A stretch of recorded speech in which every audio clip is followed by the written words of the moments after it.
Namassarvebhyaha.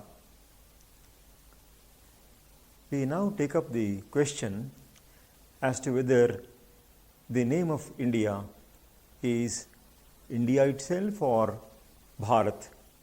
Which one is more appropriate? What was the conception about our country in the mind of our ancient sages? These questions will be discussed in brief in this session. Our constitution begins with the statement, India, that is Bharat, shall be a union of states. India is, after all, the name given by Westerners to our country. The first appearance of this name is in the work of Herodotus, the Greek historian of 5th century BC.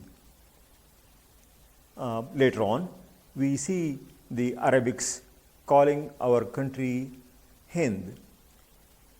Even to this day, we retain a portion of that when we say Jai Hind. So it is the Arabic name Hind that repeats itself there.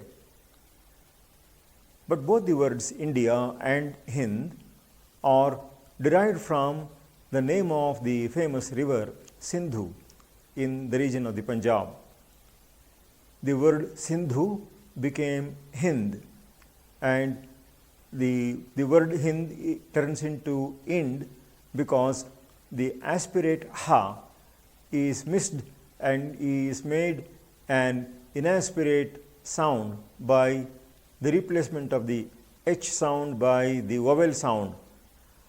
So He becomes E, and therefore the word Hind has become Ind. The word India occurs in the Greek Indike. There is also a work written by Megasthenes by name Indica. So these are the names that we obtain for our country, and making use of the name given by the Arabs or the Persians, we call our country Hindustan also sometimes. The word Hindustan was the one that was prevalent in the Mughal times. Now, what was the conception of our country by our own ancestors? That is a question that really need to be probed into.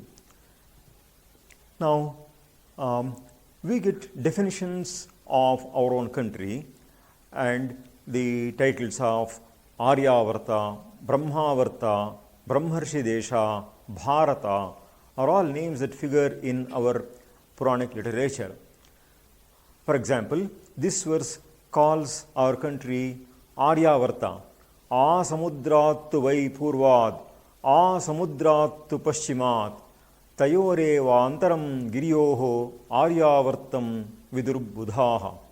This country is called Aryavarta, and the description, the geographical description that is given for the country is that from the eastern ocean to the western ocean, Purvat Samudrat and Paschimat Samudrat A. So A means both from and up till. So from the eastern ocean up till the western ocean, and the region between the two mountains, Tayoreva Antaram Giryoho, namely the Himalaya and the Vindhya mountain, that has been known as Aryavarta, Aryavartam Vidurbudhaha. And that is the region where the Aryas come again and again. Avarta is repeated visit or repeated stay. Now, whenever the country gets filled up by people who no more adhere to the noble principles of the Arya Sampradaya, then the country gets somewhat disfigured, as it were, culturally, and therefore the Aryas come there again and again. So they make it a point to visit the place and render the place as sacred as it earlier was, and that is why it's called Aryavarta.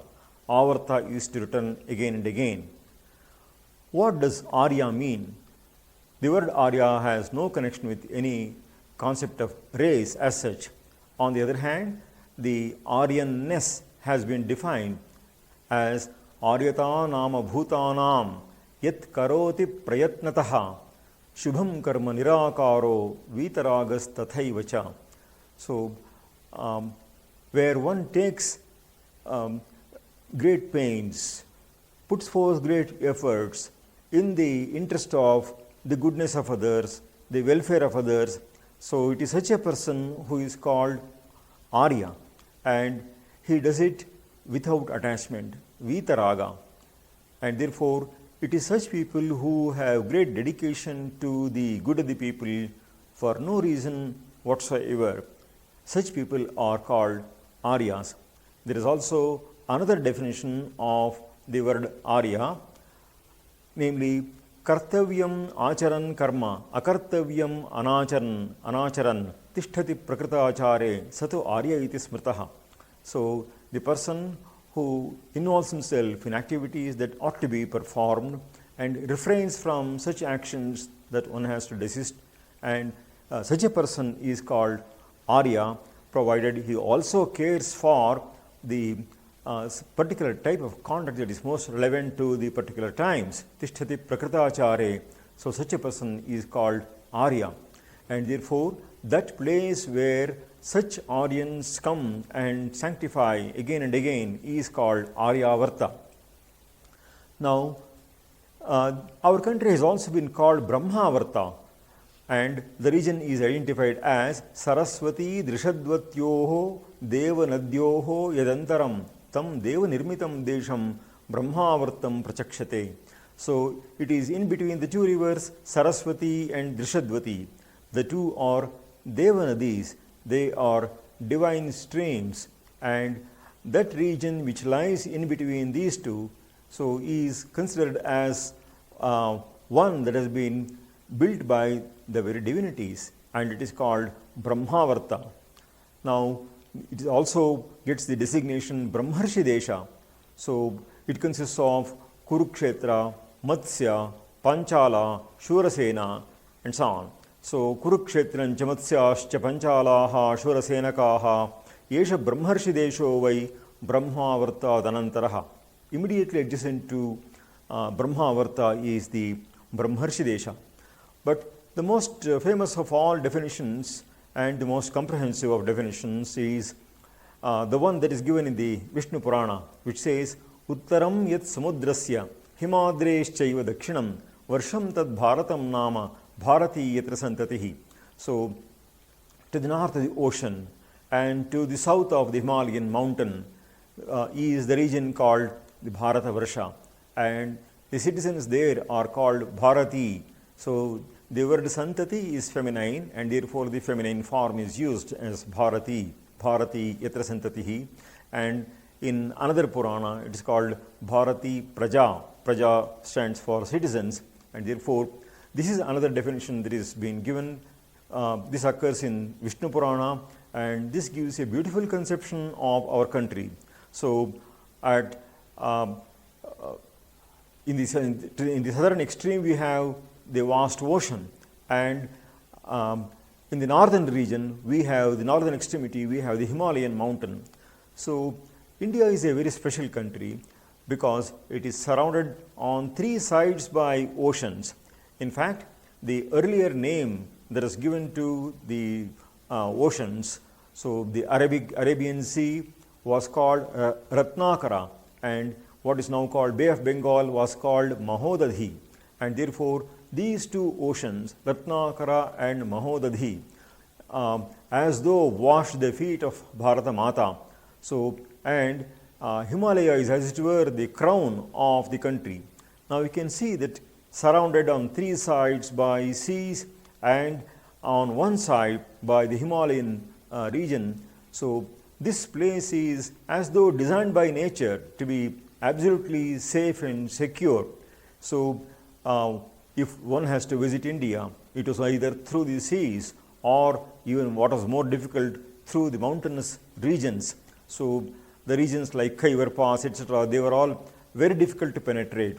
It's only when Muslims came and occupied that, so that the place became penetrable. But otherwise, those regions, those mountainous regions provided a wonderful bulwark and a fort-like structure to the country.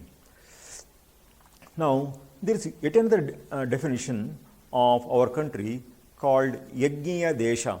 So, the place where yajñas can be performed, and a peculiar definition is given. Krishnasarastu charati mrugo yatra svabhavataha sajñeyo yajñyo deshaha lechadeshastvatah paraha. So, it says that region where the Krishnasara or the dark antelope moves freely, so and naturally. So, that which is the natural habitat of the Krishnasara Mruga. So, that is considered as the Yajña Desha, and what lies beyond is the Mlecha Desha. Sriranga Mahaguru had given a wonderful explanation for this shloka. No country is defined by the kind of animals there that live there, so for which the country forms a natural habitat. But it is only our country which has been given this kind of a definition. The place where the black antelopes abound is also a place that is full of the darbha grass, and the darbha is considered a very sacred grass, and it is such a place where darbha grass is available in abundance is the best one for the performance of yajñas or sacrifices, and therefore the country is called Yajña Desha, or that which is fit for the performance of yajñas. And the place where this facility is not available would be called Mlecha Desha, and therefore this definition, which occurs in Manusmriti, defines our country by the factor of the natural habitat of the dark antelope. And there is also a verse in the Padma Purana which says, Varshet Bharate Brahman Trivargasya Phalam Bhavet Duhyate Kama Dhugdhenuhu Bhumis Samyag Anushtita. So, this is a country where all the three vargas are achieved. It is sometimes referred to as Trivarga and sometimes as Chaturvarga. By Trivarga we refer to Dharma, Artha and Kama, and by Chaturvarga to Dharma, Artha, Kama and Moksha. Where Trivarga alone is mentioned, Moksha is subsumed under Dharma, and therefore it is in this land that the Trivarga or the set of Dharma, Artha and Kama, or the valid goals of life are all accomplished in this land. And it is also said, for example, in Vishnu Purana, that this is the land which is called Karma Bhumi, and all other countries are only Bhoga Bhumis. That is to say, it is in this land that one can perform the best of karmas, so the sacred deeds, and attain the full fruit thereof, whereas the other countries do not have a full facility for this, or in other words, the full benefit accruing from the performance of sacred acts is not obtained in other regions. Now, the country gets the name Bharata on account of the name Bharata. Now, there are three Bharatas in our country. One is the Bharata that figures in the Bhagavata story and also elsewhere. So, he is the son of Rishabha. Rishabho Murudevyascha Rishabhad Bharato Bhavet Bharatad Bharatam Varsham. So, the name Bharata is the country that has been ruled by Bharata, because Bharata was a very great person. In fact, even his father was a very great person. So, as he grew old, he entrusted the administration of the kingdom to his son Bharata, and he retired to the forest. And therefore, we find that even kings were always keen on renouncing everything and retiring to the forest and pursue the higher goals of life. And therefore, it is such kings who, as administrators, were deeply attached to their citizens and performed their duties efficiently, and at the same time were so detached that even as his son becomes strong enough to administer the kingdom, they would be keen to entrust the kingdom to the son and would go to the forest for the pursuit of the higher goals of life. And therefore, it is on account of that Rishabha, that son of Rishabha, namely Bharata, that this country got the name Bharata. Yet another Bharata figures in the Ramayana as the younger brother of Sri Rama. We know the story of Sri Rama. And the third one is the son of Dushyanta and Shakuntala, so whose son is also named Bharata. Now, towards the close of the play Abhijnana Shakuntala, there is a beautiful verse that describes the future, the present and future accomplishments of Bharata. So it says, Rathe nanudghatastimita gatina tirna jaladhi pura saptadvipam jayati vasudham aprati ratha ihayam satvanam prasabhadamanat sarvadamanaha punaryasyatyakyam bharata iti lokasya bharanat. So this shows how in future this person, this young boy who is still a small child, so who was destined to become the ruler of the entire country and would conquer the country along with the 7 islands, Saptadvipa. And right then, he was the person who was able to dominate over all the creatures in the hermitage, and therefore Sattvanam Prasabhadamanat Sarvadamanaha. He is called Sarvadamana, and therefore he is able to exercise control over all the creatures there in the hermitage. So, and exercising control by the employment of force. So he was strong and powerful. And then Punaryasyat Yakhyam Bharata iti lokasya bharanat. So he is actually Sarvadamana, so true to his name, and he will get to be famous by the name Bharata because of lokasya bharanat, because he sustains the world in an excellent manner. You must note that the word Sarvadamana here, so dominating over all other creatures, is not a negative epithet of Bharata. On the other hand, it shows a positive side, for that word is also applicable to Lord Shiva, of whom we say Sarvabhuta Damanaya Namaha. So he is Sarvabhuta Damana, or the person who exercises control over all the creatures, all the bhutas. And in the Mahabharata, there is the statement, Astvayam Sarvadamanaha Sarvam hi Damayat Yasau. Now, it is the primary duty of the king to exercise danda. So that is, even though every text of ours emphasizes the importance of ahimsa, that is not the role of a king. So the king has to be very careful and needs to exercise himsa where it is warranted, and therefore he is the very embodiment of danda, and therefore he is a person who is sarva damana. Now it is also said, for example, in the Vayu Purana, that Manu himself was called Bharata because Bharanacha prajanam vai Manur Bharata uchyate. Manu was himself called Bharata because Bharanacha prajanam, it is he who would sustain all the citizens. And the word Samrat was used for one who would rule over the entire Bharata Varsha, the entire kingdom.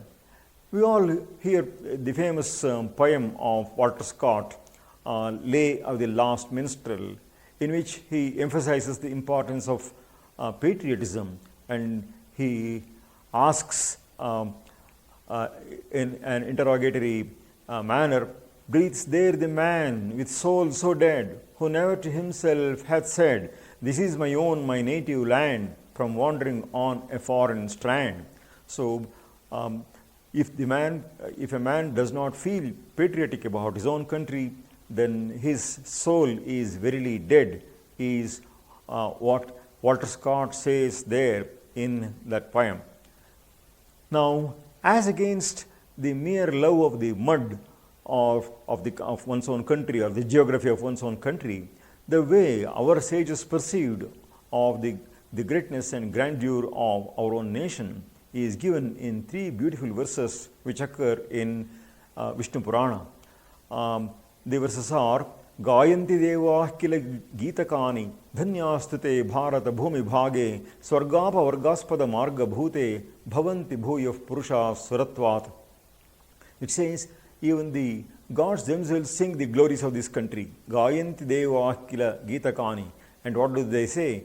Dhanyastute Bharata Bhumi Bhagi. So those who are born in the region of the Bharata are indeed extremely fortunate. Dhanyaha. Why? The reason is that this country, this Bhumi Bhaga, is Swargapa Vargaspada Marga Bhuta. Now that provides the avenue for Swarga and Apavarga.